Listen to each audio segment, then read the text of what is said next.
Hello, welcome, Cabbage here. Let's have a look at floor 32 of the Tower of Champions. And yeah, there's no real theme to this one. I just really like this floor. This one is definitely becoming one of my favorite missions in the entire game. And gimmicks here, there are a lot of gimmicks. No gravity barrier, or gravity barriers, damage walls, and mines. And yeah, part of the reason why I like this stage is because there are so many gimmicks. And there is nobody that addresses all of these gimmicks. So yeah, it's kind of a challenge. You have to kind of pick and choose which gimmicks you want to have the null ability of. And then when you're in a situation where you are running up against a gimmick that you don't have the null ability for, really makes you think and sort of improvise, which I find pretty fun. The one ability that you need, however, is going to be either Minesweeper or Flight. Since just one of these mines can kill you. Maybe the highest damage mines in the game. But to talk about the team that I'm using, first I'm using the new Robin Hood. This is the evolution version, and he has Minesweeper and Null Gravity Barrier. He covers two of the gimmicks, but we'll have to be careful of the damage walls. And then he's got a very strong bump combo, which targets everybody. So I'll be leaning on that for as much as I can. Alright, here I'm going to use the blocks to prevent Mammon from going into the damage wall. And yeah, speaking of Mammon, he's got Flight and Null Gravity Barrier. Unfortunately, he has no gauge.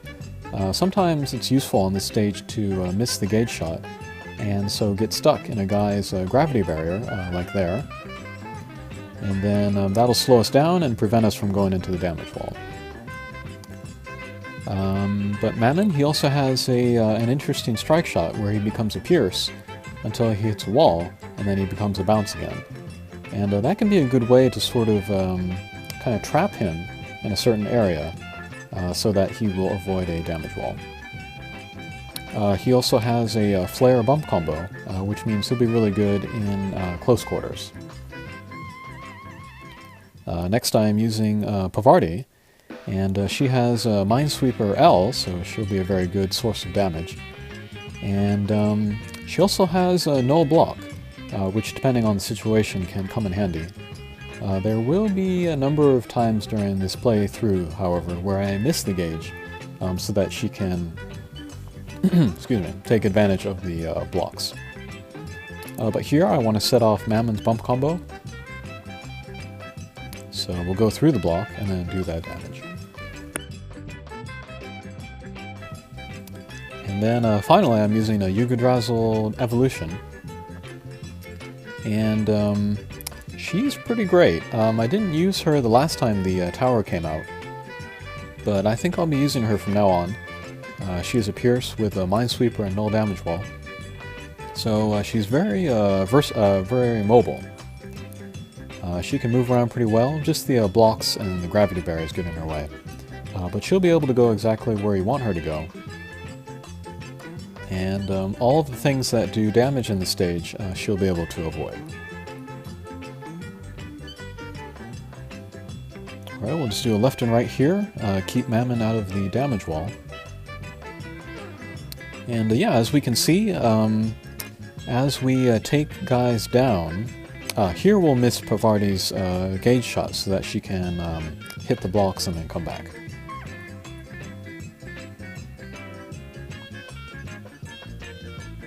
Okay, first mini-boss stage, and then what I like to do is I like to take down the homing guy first, since he has a homing shot that does a lot of damage. And then I like to take down the boss, and then finally I like to take down everybody else. And then if I do that, then the damage walls come out last, so that makes it a bit easier for me.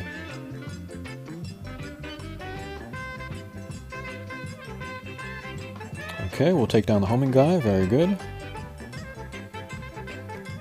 And then, with Pavardi, we're going to go through the blocks, and then we're going to hit Robin Hood, and then Robin Hood will shoot out his wave things at everybody, but a lot of them will just hit Bishamonten because she's in the way, and so she'll take a ton of damage from that. And yeah, that's kind of the best way to get really concentrated damage out of Robin Hood's bump combo. Alrighty, pretty good. So now the homing guy and the boss are down, and so now we can go after the little guys. And then, yeah, we've avoided the damage walls before now, so it's been pretty smooth sailing.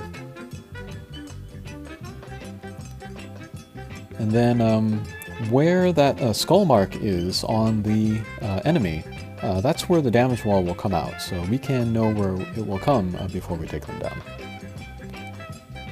Here, let's use Mammon's Strike Shot. We'll pierce through these guys and then get stuck on the other side, and so avoid the damage wall. And then here again, I'm going to miss Pavardi's gauge shots so that we can use the blocks and then get trapped in the upper part here, and so also avoid the damage wall here.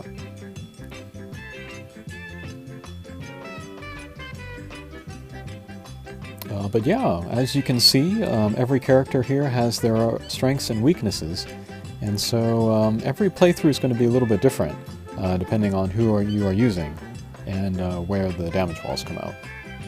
It's a lot of fun. Maybe one of my favorite floors in the tower. Okay, so same deal here, except here there's the new challenge where the homing absorbers, they have skull marks on them. So of course we want to get rid of them since they have that strong homing shot, but when we do that, then the damage walls come out.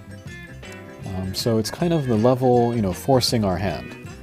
We don't want those damage walls to come out, but we don't want the homing to come out either, so I usually take them down first and then just deal. And then here I don't want to take any damage at all, so I'm just going to kind of use up Pavardi's turn. I could use her Strike Shot and then go through the block and then hit Bishamonten, but that might be a waste of the Strike Shot, so we'll just kind of skip her turn.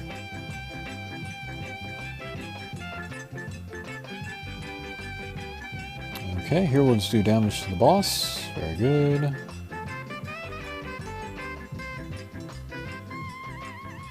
And then here we'll just take down the wolf. Very good. And then these damage walls, they do wear off over time, so we can keep an eye on that. Alright, here I have a very risky shot with a Mammon. If I can get underneath that row of blocks, then I can do damage to the boss. If I miss it somehow and I hit the block, then I'm going to go up into the damage wall. But thankfully I was able to get that shot. Okay, first boss stage. So here I'm kind of same idea here. I want to take down the homing guys as quick as possible, but I also want to take down the boss as quick as possible. So we'll set off Robin Hood's bump combo and then do a bunch of damage to her. And we'll do the same thing here.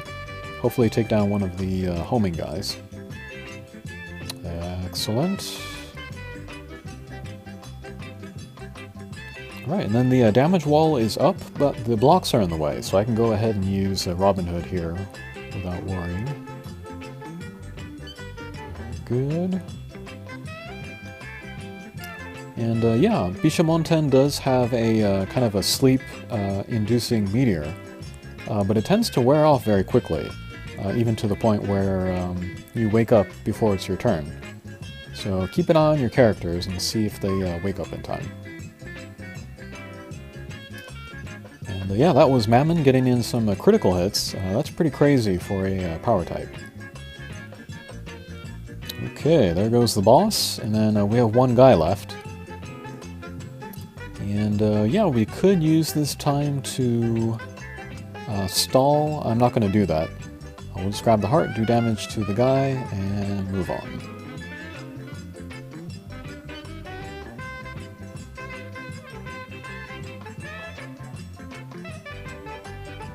Okay, second boss stage. Same idea here. We want to get rid of the homing guys, and then we'll have to deal with the damage walls that they shoot out.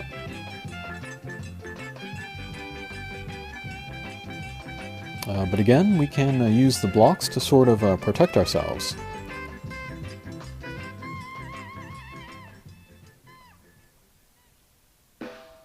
Alright, so I'm going to use Mammon here to get rid of the homing guy. And I'm doing that as much to save myself damage from him as to stay away from the damage walls. Okay, so here, let's use Pavardi's Strike Shot. We'll hit the gauge, we'll use no block, and then go through the block and stick to the boss. And then the next turn, actually, we can then miss that gauge and stay within those blocks to avoid the damage walls.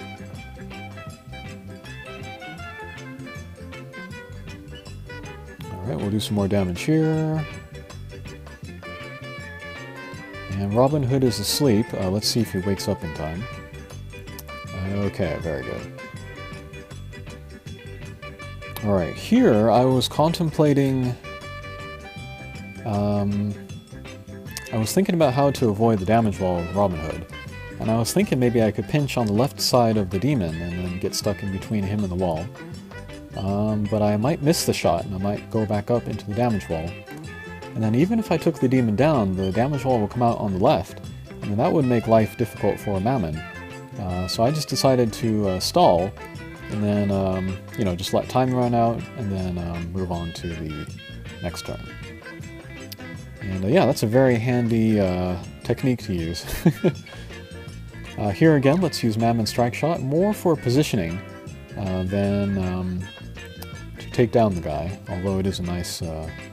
benefit there. Alright, and then here, let's miss Pavardi's Gauge Shot so that she can stay within the blocks and then do more damage to the boss. Okay, and then we will grab the heart and then take down the boss and move on to the next stage. And Robin Hood is in excellent position. Let's see if he wakes up in time. Okay, excellent.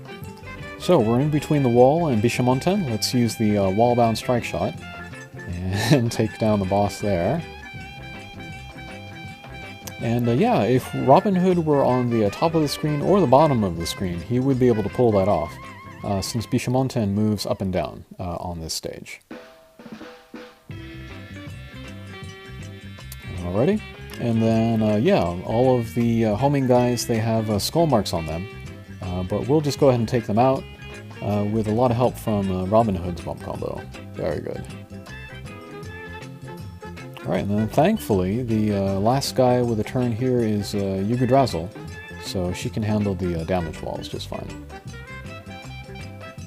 Okay, no problem.